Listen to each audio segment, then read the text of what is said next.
So thank you very much for being here, and I really appreciate all of you. This talk is little bit off the subject. It is my 20 years of experience in and out of endocrinology. Because what I have observed in my more than 20 years of journey, that as diabetes, high blood pressure and cholesterol, they are chronic diseases. More than the medication, it is the support which you need from family and from the doctor and the motivation which you need continuously, that is very, very important. So I prepared this talk in such a way that it will make you think deeply about yourself, and believe me, you will value yourself so much, and it will be a life-changing experience for you.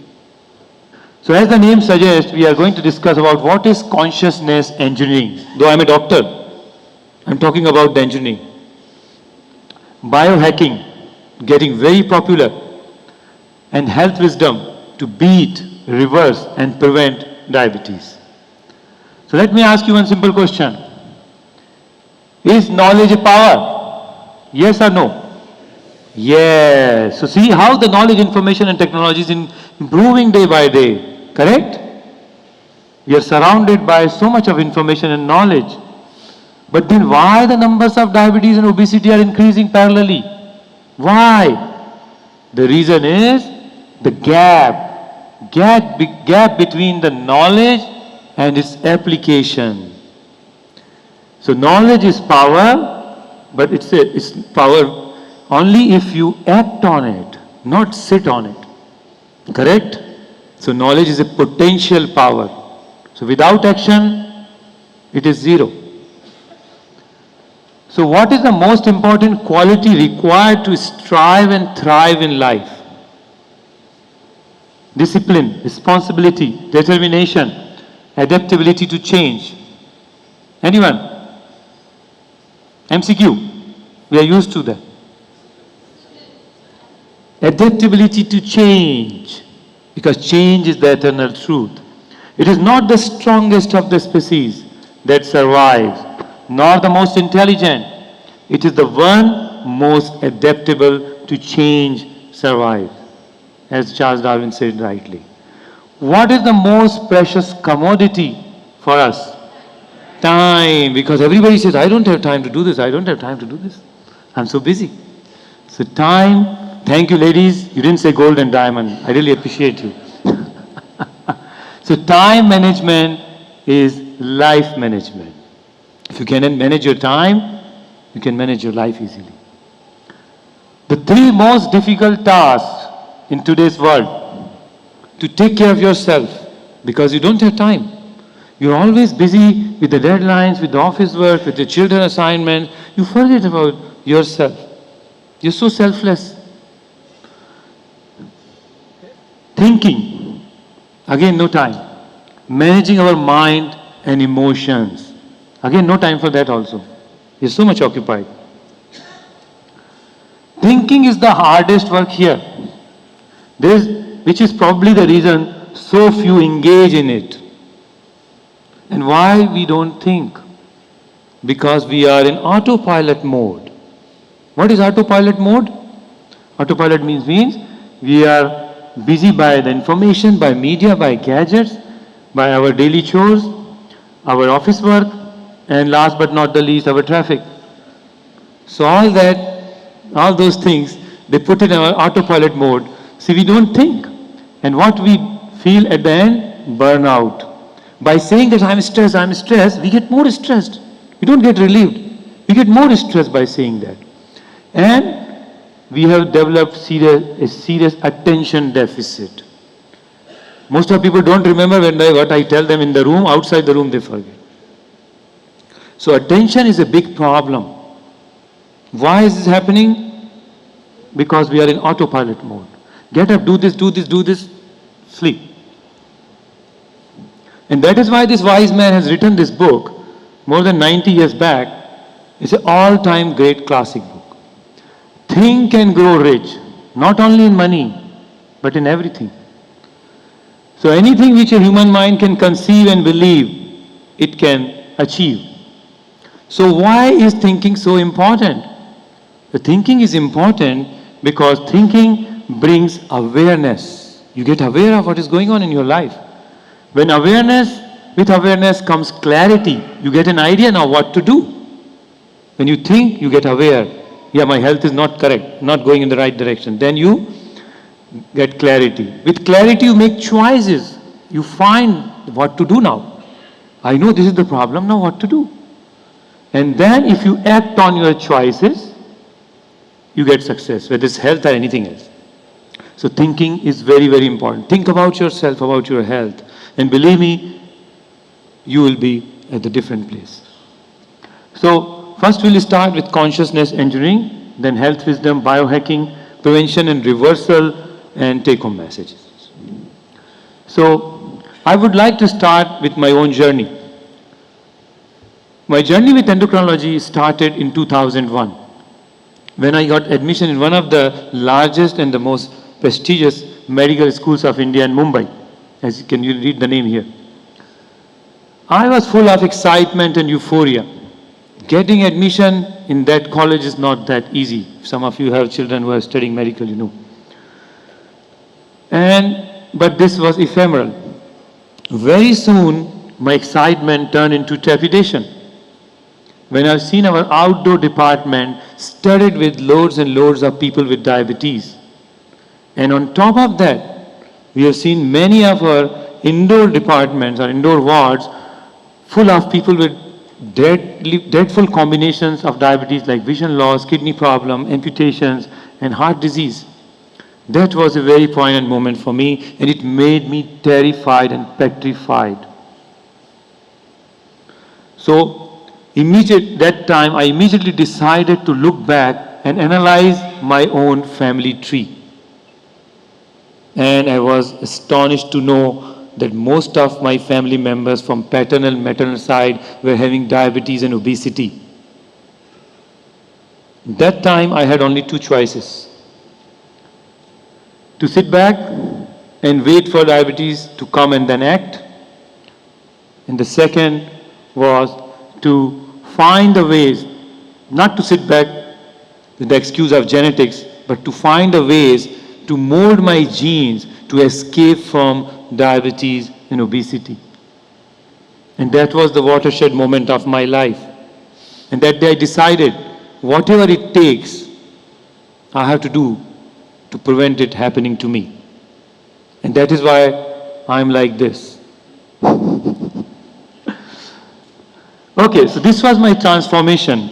You can see here, I went to that medical college with weight of 75 because of the shock, I was petrified, terrified. I reduced my eating so much I went to 69. Time and again, due to different situations, I went up to 78. And then came down to 69 because what I remembered was not a happy thing. So let me ask you one simple question. Why do we brush our teeth and take bath every day? Because these are our habits. But we don't exercise every day. Because that has not been developed as a habit by our parents. Correct? Everything, brushing, sleep on time, take bath, do this, they all become our habit. So how do we form our habits? So let me ask you another simple question. What is the most powerful computer in this world? Human brain. Correct? So we have software and hardware. We have IT people here. So subconscious mind is the software. And the conscious mind is the hardware. Your habits are stored in your subconscious mind and they command your conscious mind to do this which you do automatically. So how are these habits formed? These habits are formed by repeated conditioning of our subconscious mind to our family upbringing and family atmosphere, our surrounding environment, our peer group, and media which we are watching. All these things lead to repeated conditioning of your brain.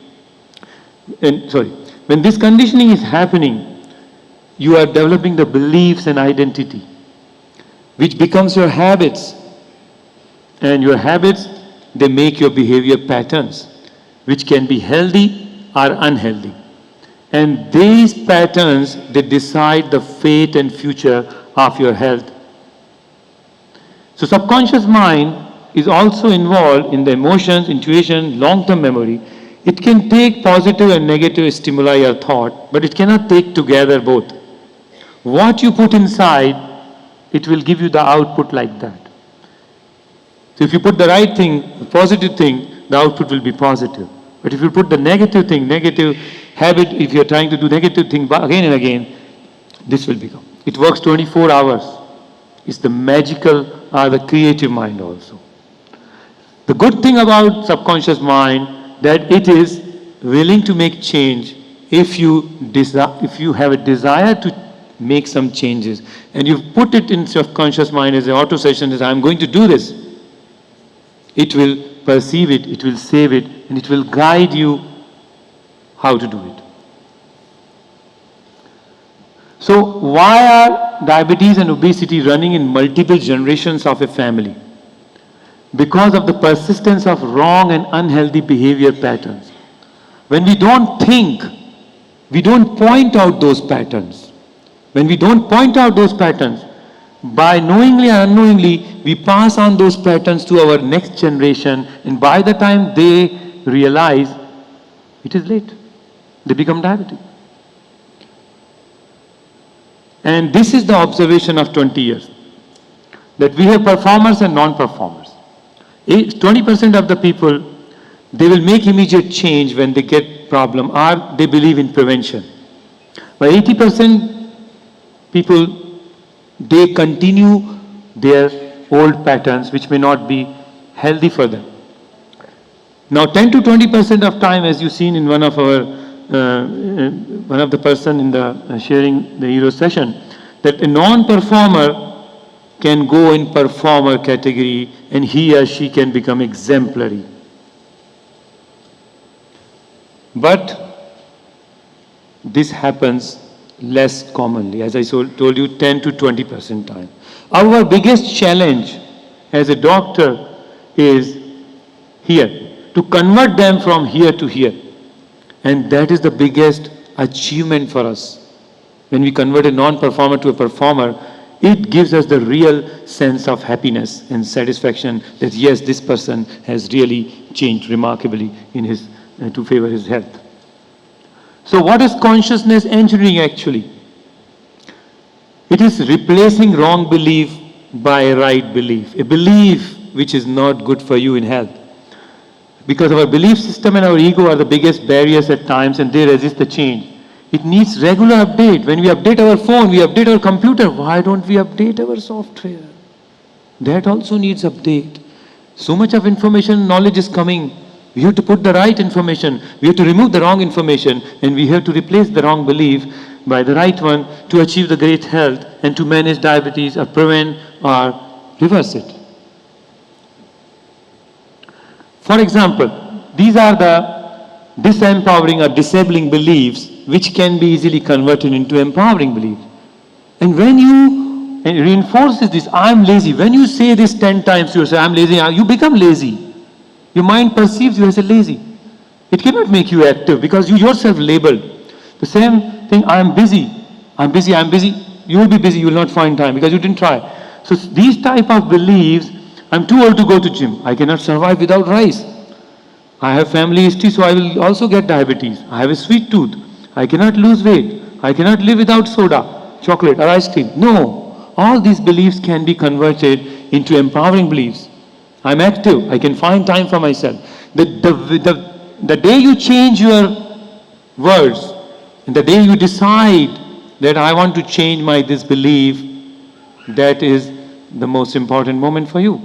But as long as you are continuing and reinforcing these beliefs repeatedly, you are not going towards the empowering side. So how do we translate a new belief into a new habit? Suppose you thought of doing that, okay, I'm going to do exercise, start exercise. How are you going to do that? New belief has to be converted into new goal. Make a goal, I will do 10 minutes of exercise every day. And then when you do this again and again, this goal becomes your habit by doing it again and again. Life without goals and dreams is worthless. It is like driving a car without knowing where to go, or playing a soccer without having a goal post. So you don't know where to hit the goal. So we all need goals, not only in our career, for our children, our family, for our health also. When I ask people in my clinic, how many do you have any health goal? 90% of the time I get the answer. They start thinking, what is that health goal? So we have to have health goals. Then only we'll take care of it and we'll achieve it. And they should be specific, measurable, attainable, not like I will do exercise. No. How much, when, and for how long? That should be specific goal. So how to make a goal and convert it into a habit?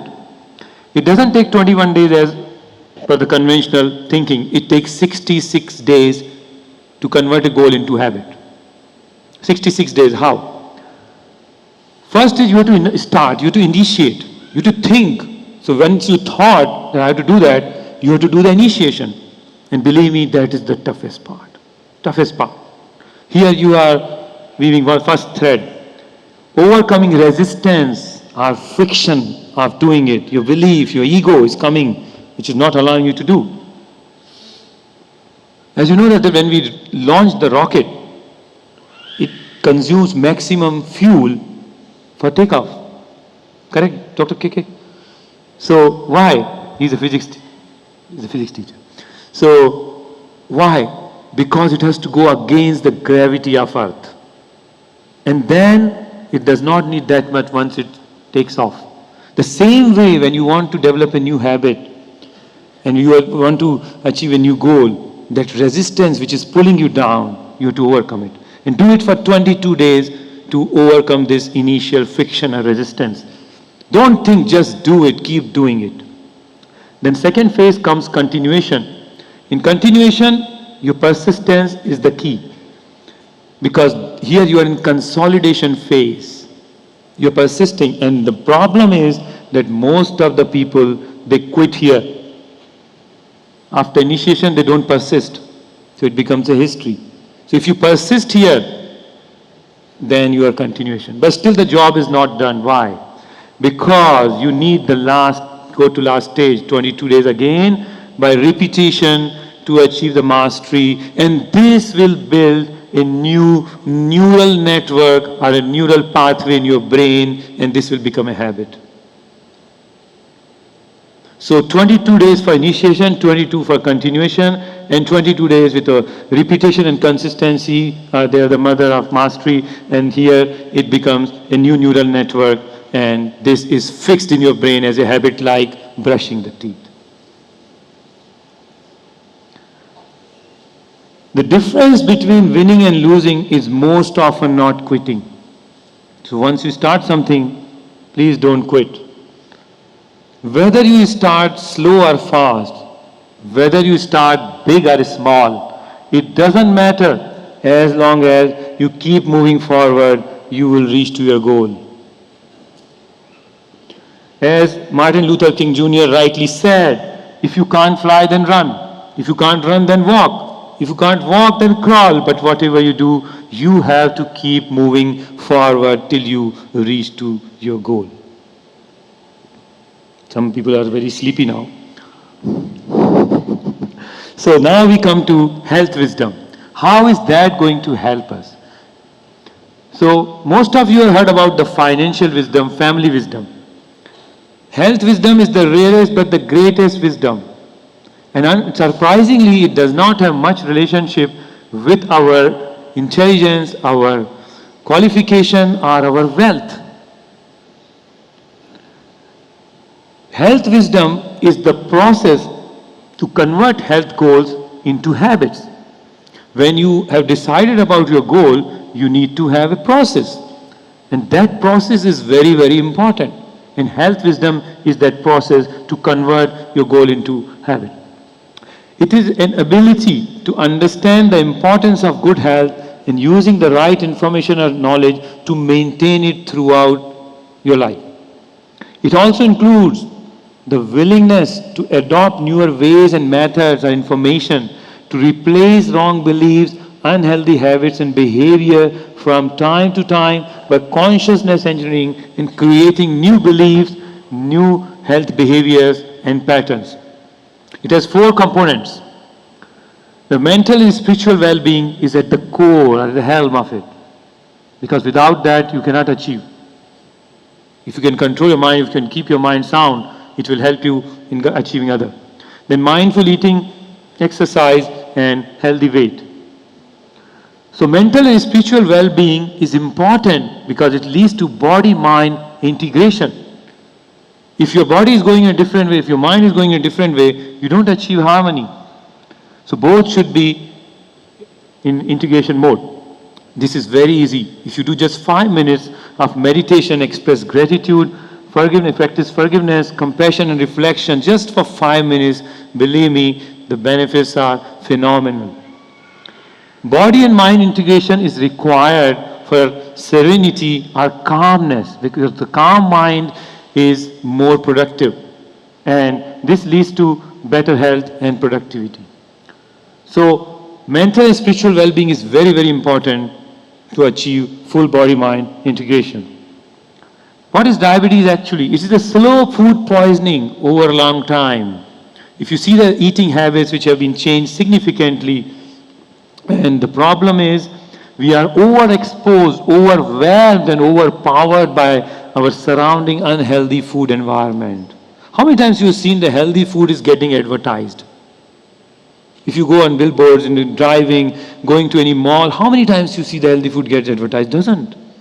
Always you will find unhealthy food, big pictures, this offer, take one buy one, get one free. Unhealthy food, another problem is cheapest, largest in portion calories, most easily available, tastiest and fun food. It has been designed to make you addict. They have made a right proportion in that so that you love it and you eat it again and again.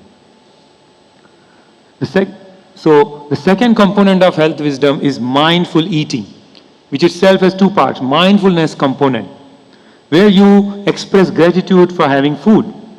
And then you eat your food without any distraction. A lot of times people don't know what did they eat in their dinner last night. I mean, what did they eat in the breakfast? Why? Because of the distraction.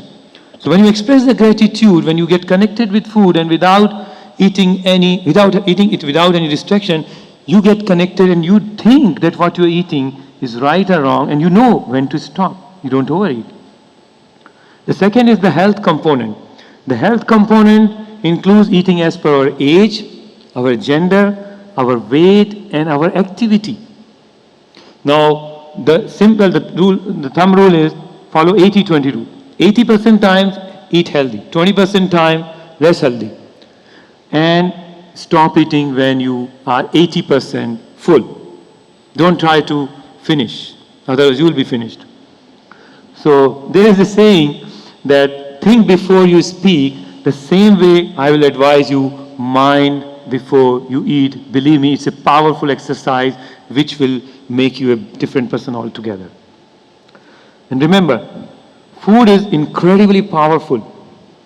It can either make your body and mind best or worse. The choice is yours. So let me now ask you another question. I'm asking a lot of questions, correct? So what is the blockbuster drug of 21st century? A miracle drug, which can prevent or treat diabetes and obesity, prevent heart attack and stroke, prevent cancer, prevent aging, Alzheimer's and depression. What is that? It's our exercise. The regular mixed exercise is the key to achieve great health. And if you include cardio, muscle training and strength exercise or yoga. Regular exercise can reduce 40 to 50% risk of diabetes, cancer, stroke and premature death due to heart disease. And this is the second way to get body-mind integration. So what is the commonest reason for not doing exercise? Being busy or lazy. So people who don't find time for exercise, they eventually make time for illness, as said by Robin Sharma. Our bodies are designed for movement. So adopt any kind of movement on a regular basis, even if you are busy at your work. Exercise does not only lead to physical mastery. Don't think that it's only for the physical fitness. It leads to enhanced mental performance, significantly enhanced, and that's why I made you do those exercises just before the break. That was the reason. That it increases dopamine, serotonin, endorphins, and increase happiness, creativity, and productivity. As you know, serotonin is the policeman of our brain. It's a mood hormone. When you do exercise, your mood gets elevated. And that is why the exercise helps in depression. It has been advised as #1 treatment for depression. Then, what is this? This is the CEO of our brain, prefrontal cortex, which is getting compromised. This function is getting compromised by overusage of the digital devices. So exercise is a perfect antidote if you are using devices too much, because it instantly increases the performance of the prefrontal cortex, which manages so many things as a CEO. What is the effect of exercise on lifespan on brain? 1 hour exercise can increase your lifespan by 3 hours. And exercise reduces and reverses aging process. Now, exercise is the most powerful stimulus for BDNF, which is brain-derived neurotrophic factor. And BDNF is involved in neuroplasticity, memory, and higher mental functions. And increase in BDF boosts the prefrontal cortex function, prevents cognitive decline or dementia, preserves memory, and it helps in making new neural pathways and connections which are required to boost your performance to the maximum level. Now, how to start doing exercise and reach to the desired goal? I tell people just start with 10 minutes. I ask them, do you have 10 minutes? They say, most of them say yes. I tell them, just start 10 minutes. Do it while doing your favorite TV program. If you want to watch YouTube, start that. You want to listen to music, do that. But do it every day for 66 days till it becomes your habit. After that, in between, if you are happy, you want to increase, or afterwards you want to increase it up to whatever level you want. But start slow and be consistent and persistent. So, if you can go up to 30 minutes per day, it's very good. If you can go up to 45 to 60, it is amazing. Minimum requirement to prevent diabetes or to remain fit in diabetes is 150 to 200 minutes. Now, healthy weight, fourth component of health wisdom. It may not be the ideal weight, but at this weight, you can prevent most of the complications and the physical limitations. So even if you lose 5 to 10% weight, there's significant improvement in your health. It can prevent diabetes if you're a pre-diabetic or obese. More than 15% of weight loss may reverse type 2 diabetes in some people. Now we come to biohacking. What is biohacking? Now this is the statement from Dr. Dean Ornish, a famous physician from University of California. While the science is complex, as you are hearing from the morning today, our application of it is both straightforward and practical. Eat well, stress less, move more, and love more.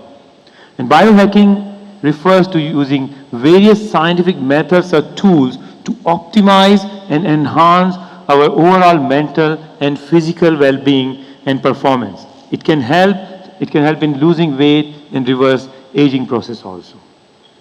And these are the 5 simple biohacks which you can do on day-to-day basis. I'll not go in more complicated ones which are not very proven.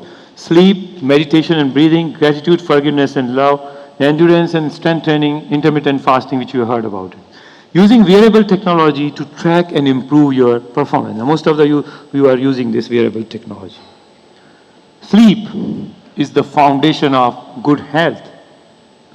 As William Shakespeare has rightly said in Macbeth, sleep is the chief nourisher in life's feast. So how much sleep is required? For diabetic patients, 7 to 8 hours is fine.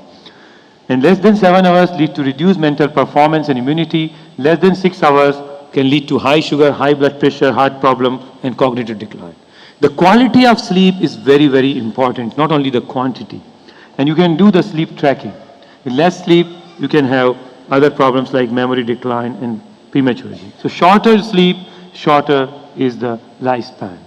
And these are some tips for good sleep, which you know, but most of us don't practice sometimes. Avoid devices before sleeping at least 2 hours. Sleep at the same time.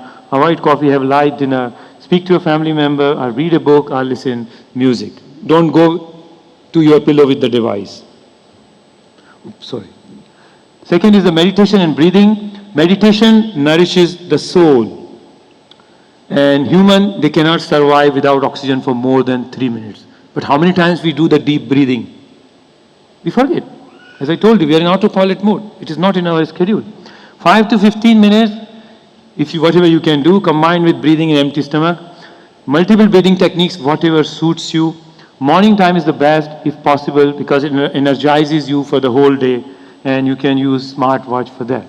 This, you can actually combine with breathing and meditation. Same time, you can do this. It increases good hormone. It reduces the levels of cortisol. Cortisol is a stress hormone, which is increasing in our body with day-to-day stress. And this is the perfect antidote to reduce the levels of cortisol. It increases productivity, and it makes us better human beings. And love is the most precious treasure and essence of life. For endurance and strength training, very, very important. What you don't use, you lose. So with age, we lose our muscle mass, increase fat mass, reduce muscle strength, and reduce endurance. 20 to 30 minutes of strength or resistance training 3 times per week can improve your strength, stamina, agility, flexibility, and balance. And it has been proven that our thigh, our leg muscle mass and strength are the most reliable predictor of our functionality in older age, our longevity, and cognitive decline. Intermittent fasting has been discussed in great detail, so it has many physical and mental benefits. Now we come to the prevention part, prevention of type 2 diabetes. So before that, we have to understand this term epigenetics, which was coined by scientist Conrad Warrington in 1942. So what is epigenetics? How does diabetes develop when you have a family history? So one is the genetic, and the second is the non-genetic factors. And here, epigenetics play an important role. These non-genetic factors like physical inactivity and wrong diet and obesity, they affect our epigenome. What is epigenome? Epigenome is made of chemicals which control the behavior of our genes without modifying the sequence of our DNA. And they act as a switch on and switch off button for our gene or DNA.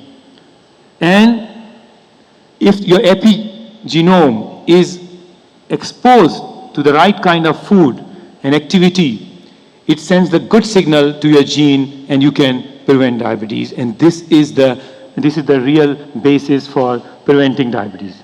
So the manifestation of our gene can be modified reversibly by our environment and our behaviors without changing the DNA sequence. So as you know that a lot of people, ladies have gestational diabetes, their children are at risk, and the risk starts from the time of the birth. And risk increases significantly and from the middle age. What is the main reason that the risk increases significantly? Because of our conventional model of success, where the basis is our studies and grades, then career, wealth, and family, and there's no place for health. Correct? When you are growing big, when you are growing, your parents, did they tell you, no, do exercise, studies are important, but do exercise also? No. They said, no, bring 99, 98, you have to go to this college, this university, and the health is lost. So the new model of success should be adopted, and old model should be replaced, where the foundation of success is laid on good health, and on that you can erect the other pillars of career, family. Because if you lose health, Whatever you achieved, you don't enjoy it. So lifestyle modification in form of exercise, diet, portion control, they can reduce and they can prevent diabetes in up to 80% of people. 80% time the diabetes is preventable, remember. And now we come to the reversal part, which many of you are waiting for.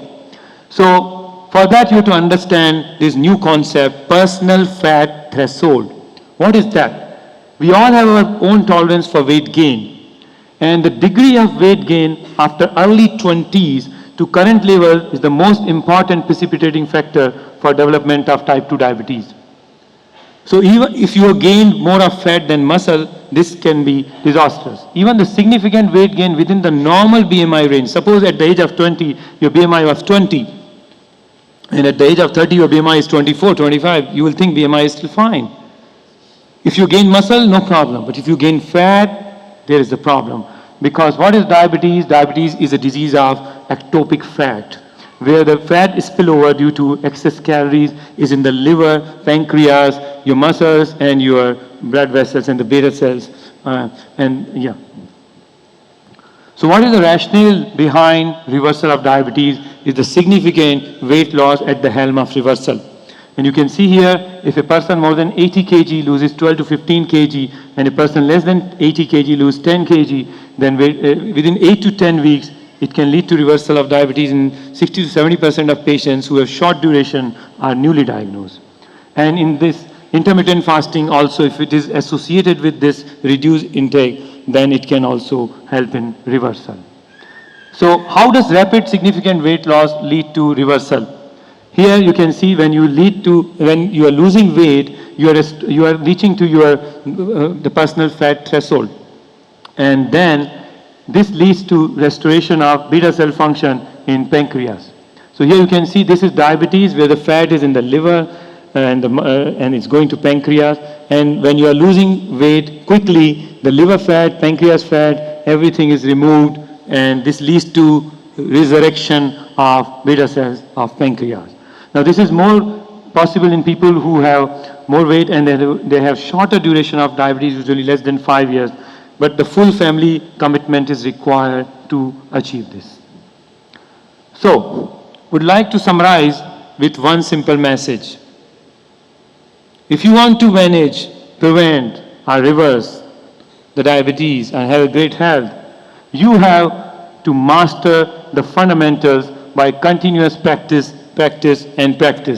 And you can see here, these are the same fundamentals which I discussed with you. If you practice them, you can prevent, manage, and reverse. Schedule them, because things which get scheduled, they get done. I tell people, write down in your diary these fundamentals, and when you do every day, you tick it. Do it for 66 days, and most of them will become part of your life. And I did that and found it useful. So thank you very much. Now before I finish, I want to tell you this Japanese philosophy for business, so why not use for health? Kaizen means it stands for continuous small improvements on daily basis to reap miraculous results in long term. 1% improvement per day can lead to 350% improvement in a year, or you become 37 times better. 37 times better. So, my health is my responsibility. It's not my neighbor's responsibility, not my country's responsibility, not my spouse's responsibility. It is my responsibility. So be the architect, or sculptor, or CEO of your health. Life is a beautiful gift. Value it, nurture it, nourish it, and paint it with your colorful dreams. And what is the master key to that? Self-discipline. When discipline becomes habit, it becomes easier to follow. And I would like to remind you of this dialogue from Salman Khan. I want you to have that commitment. एक बार जो मैंने commitment कर दी, तो मैं अपनी भी नहीं सुनता. Thank you very much.